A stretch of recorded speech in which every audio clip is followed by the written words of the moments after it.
எப்படியோ 2026 ஜெயிச்சிருவோன்றது கனவு கண்டாக்கா இந்த அதிமுக எல்லாம் ஒன்னா சேராம இந்த அம்மா சொன்னது போல இந்த இயக்கம் வந்து 100 ஆண்டு காலம் வாழணும்னு சொன்னால அந்த இயக்கம் வராது. ஏன்னா தொண்டர்களோட விருப்பம் வந்து எல்லாம் ஒன்னா சேரணும், இரட்டையில ஜெயிக்கணும். அதுதான் அந்த விருப்பமே. அந்த விருப்பத்துக்கு யார் இடைஞ்சலா இருந்தாலும் அதையும் தகர்த்தெறிந்து இந்த அதிமுக சேர வேண்டிய காலம் வந்துடும். அதுவும் ஐயா தலைமையில வலுவான கூட்டணியா அமையன்றது இந்த நேரத்தில் நான் உறுதியா சொல்றேன்.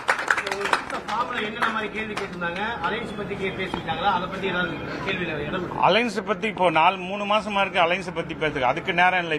இப்ப வந்து நம்மளே கோமா ஸ்டேஜ்ல இருக்கு. இப்ப கட்சி அதிமுகன்றது ஒரு கோமா ஸ்டேஜ்ல இருக்கு. இப்ப இதை சரி செய்யணும். சரி செய்யறதுக்கு உண்டான வேலையை தான் ஐயா பாக்குறாரு தவிர இப்ப பாத்தீங்கன்னா ஒரு மேல வந்து வைத்திலிங்க அண்ணன் இருக்காரு, ஐயா கூட மனோஜ் பாண்டி அண்ணன் இருக்காரு, வெள்ளம்பண்ணி அண்ணன் எல்லாம் வந்து கருத்து தான் கேட்கிறாரு. எல்லா தொண்டர்களோட விருப்பத்தை கேட்கிறாரு. இது மாதிரி எத்தனை தலைவருங்க கேட்பாங்களா எனக்கு தெரியாது.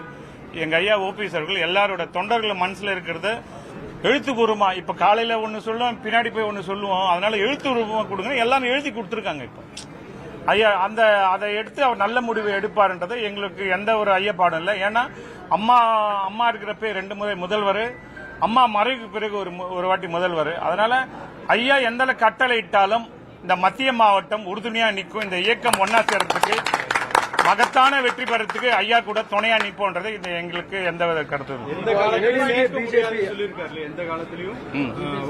சேர்த்துக்க மாட்டோம் எடப்பாடி சொல்லியிருக்காரு. அப்படி 2026 தேர்தல் சேர்க்கப்படாமல் நடந்தா என்ன நடக்கும்? இல்ல இப்பதான் தொடர்ந்து சொல்லிட்டே தானே வராரு. இப்ப ஐயா நீங்க ஒரு விஷயம் கவனிக்கணும். ஒற்றை தலைமை இருந்தாதான் வந்து ஜெயிக்க முடியும். இரட்டை தலைமை ஒருங்கிணைப்பாளர் இணை ஒருங்கிணைப்பாளர் இருந்ததுனால ஜெயிக்க முடியல. அதனால ஒற்றை தலைமை பொதுச்செயலாளர் வரணும். நீங்க வந்தீங்கல்ல, வந்ததுக்கு அப்புறம் நீங்க சந்திச்ச தேர்தல் பூராவே ஏன் தோல்வி? ஐயா இல்ல நீங்களே தன்னிச்சையா டிசிஷன் எடுத்தீங்கல்ல, அப்ப ஏன் தோல்வி வருது? நீங்க ஐயா கூட இருந்ததுனால தான் உங்களுக்கு எந்த முடிவும் எடுக்க முடியல. நீங்களே வேட்பாளர் போட்டீங்க, 40 வேட்பாளர் போட்டீங்க, என்னாச்சு? தோல்வி. 40 சீட்டும் கிடையாது, ஒண்ணுமே இல்ல. கூட்டணி யார்கிட்ட பேசுறீங்க? மன்சூர் அலிகான் கூட பேசுறீங்க. அவ்வளவு கேவலமா போச்சு இந்த அதிமுக. அதுக்கு தான் சொல்றேன், எல்லாம் ஒண்ணு. இதை வந்து கருத்து வேறுபாடு பார்க்க கூடாது, தொண்டர்களுக்காக தான் பார்க்கணும். அந்த தொண்டர்களை பாதுகாக்கிற ஒரே அரணா இருக்கிறது யாருன்னாக்கா அது ஐயா தான். தொண்டர்களை அரவணைக்கிற ஒரே தலைவர். 2026 ஓபிஎஸ் அவர்கள் இல்ல, கூட்டணியில இல்ல அப்படின்னு சொன்னா என்ன முடிவு எடுப்பீங்கன்னு ஓபிஎஸ் அவர்கள் 2026 இல்லைன்னாக்கா அதிமுக படுதோல்வியை சந்திக்கும். இதுல எந்த சந்தேகம் கிடையாது. திரும்பியும் அதே மாதிரி தோக்கடிக்கிறது அது வந்து நீங்க கேட்கறவங்க கிட்ட கேட்கணும். நாங்க வந்து ஐயா சொன்னது வந்து எந்த ஒரு தியாகத்துக்கும் தயார்னு சொல்லி இதை அறிக்கை விட்டுட்டாரு. நாங்க வந்து என்ன நினைக்கிறீங்க? நாங்க தான் எல்லாமே, சாவு வீட்லயும் நாங்க தான் பணமா இருக்கணும், கல்யாணத்து வீட்லயும் நான் தான் மாப்பிள்ளை நீங்க நினைச்சிட்டு 10 பேரோட ஆதரவோட நீங்க வந்து இந்த வெற்றி பெறலான்ற பகல் கனவு காண்டீங்கன்னாக்கா இந்த தொண்டர்கள்லாம் உங்களுக்கு சரியான நேரத்தில் உங்களுக்கு தக்க பாடத்தை புகட்டுவாங்கன்றது இந்த மீடியா வாயில உங்களுக்கு சொல்றேன்.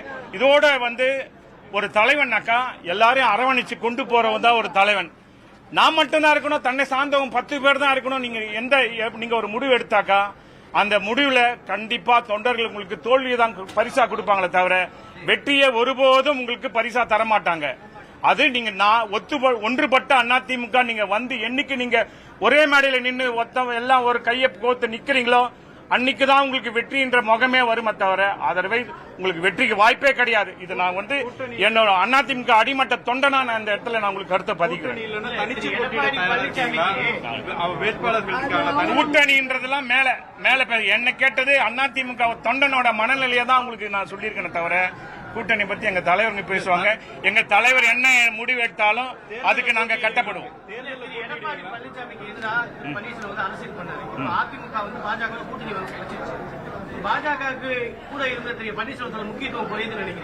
இல்ல இப்ப நீங்க எடப்பாடி டீம் நினைக்கிறேன். நான் சொல்லிடுறேன், எடப்பாடி அவர்கள் சொல்றாருல என்ன பண்ணாரு ஐயா, என்ன துரோகம் பண்ணாரு, எதிரியா செலவு சரி பண்றாங்க, என்ன பண்ணாரு எதிரியா?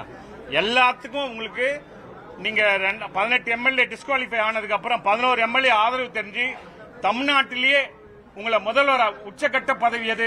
முதலமைச்சர். அந்த பதவிக்கு 4.5 ஆண்டு காலம் நீங்க இன்னைக்கு தமிழகத்தில் தெரிஞ்சீங்கன்னாக்கா அதுக்கு என்ன காரணம்? ஐயா அந்த 11 எம்எல்ஏ உங்களுக்கு ஆதரவு கொடுத்தனால தான் இன்னைக்கு ஐயா செஞ்சதெல்லாம் நல்லது, ஆதரவு கொடுத்தாரு. அதுக்கப்புறம் என்ன பண்ணீங்க? நீங்க தான் முதலமைச்சர் வேட்பாளர். நீங்க அவசர அவசரமா அந்த 10% இட ஒதுக்கீடு பாட்டாளி மக்கள் கட்சிக்கு நீங்க ஒதுக்குனீங்க. அதோட விளைவு பல எவ்வளவு சாதி சமூகத்தினர் இருக்காங்க, கிட்டத்தட்ட 400 மேல இருக்காங்க. அந்த சமுதாயம் எல்லாம் வந்து உங்களுக்கு அகைன்ஸ்ட் ஆகி போச்சு, தோல்வியை பரிசாயிச்சிங்க. நீங்க அப்புறம் நீங்க தான் முதல்வர் வேட்பாளர், அதுக்கும் தலையாட்டினாரு. நீங்க தான் எதிர்கட்சி தலைவர், அதுக்கும் தலையாட்டாரு. உங்களுக்கு என்ன விட்டு கொடுக்கல? நீங்க ஐயாக்கு ஃபேவரா ஒரு 5 மாவட்ட ஃபில்அப் பண்ணி அனுப்புவாரு. நீங்க இதே மகாலிங்கமும் சரி, அங்க இருக்கிற மனோகர் இருக்கு சரி, இந்த கையில் ஐயா கொடுக்கிற ஃபார்ம் வந்து நீங்க வந்து சட்டம் பண்ண மாட்டீங்க. நீங்க எடப்பாடி போட்டு கொடுத்தான்னு என்ன பண்ணீங்க? நான் ஐயா கையெழுத்து போடுவார். இதுதான் பெருந்தன்மை. ஐயா என்ன பண்ணுவாரு? ஒரு தலைவர்னா நம்ம அப்படி இருக்க முடியாது, எனக்கு வேண்டப்பட்ட ஆளுங்களுக்கு நான் பண்ணணும் அப்படிலாம் நீங்க ஒருபோதும் நினைக்காதீங்க. இந்த கட்சின்றதை வந்து அம்மா ஒப்படைச்சிட்டு போனது வந்து எல்லாருமே நல்லா, எல்லாமே ஒன்னாதான் இருக்கணும், யாரும் கருத்து வேறுபாடு கூடாதுன்றதால எல்லாருக்கும் பொறுப்பெல்லாம் தாராளமா போட்டு கொடுத்தாரு. ஆனா இன்னைக்கு நீங்க என்ன சொல்றீங்க? ஒரு ஃபார்ம்லயும் ஐயாவோட கையெழுத்து இருக்கு. நீங்க இல்லன்னு சொல்லுங்க. ஒருங்கிணைப்பாளர் கையெழுத்து இல்லாம நீங்க வந்து மாவட்ட செயலர் இருக்க முடியாது. ஒருங்கிணைப்பாளர் கையெழுத்து இல்லாம நீங்க எம்எல்ஏ இருக்க முடியாது. ஒருங்கிணைப்பாளர் கையெழுத்து இல்லாம நீங்க வந்து ராஜ்யசபா எம்பியா இருக்க முடியாது. சொல்லுங்க பாப்போம். நீங்க அதெல்லாம் கிழிச்சு போட முடியுமா? ஐயா துரோகம் செஞ்சாரு. நீங்க எல்லாத்துக்கும் உங்களுக்கு தாராளமா செஞ்சாரு, சரிங்களா? ஐயா ஏன் இவ்வளவு பொறுமையா இருக்கிறாருன்னா, பொறுமையா இருக்கிற வந்து என்னைக்கும் தோத்தது கிடையாது. தர்மம் என்னைக்கா இருந்தாலும் ஒரு நாள் அது இறுதியில வெற்றி பெறும். துரோகம் வந்து என்னைக்காவது துரோகத்தினுடைய விளைவு என்ன, உனக்கு தோல்விதான் கிடைக்கும். இதுல எந்த சந்தேகமும் இல்லை.